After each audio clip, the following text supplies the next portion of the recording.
Halo guys, ketemu kembali dengan channel Jas Hujan. Semoga teman-teman dalam keadaan sehat walafiat semuanya.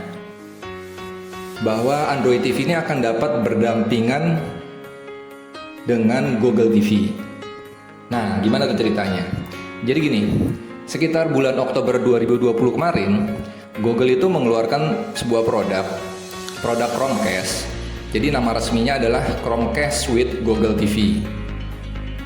Jadi persis mirip sama dengan seperti tampilan yang ada di Android TV, cuma tampilannya, user interface-nya itu jauh lebih keren, jauh lebih mulus, jauh lebih enak dilihat itu dibandingkan dengan tampilan depannya Android TV.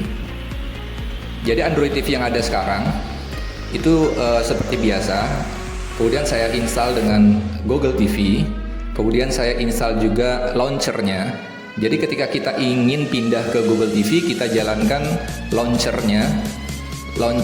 home dari si berandanya si Google TV itu akan tampil menggantikan halaman depan beranda dari Android TV.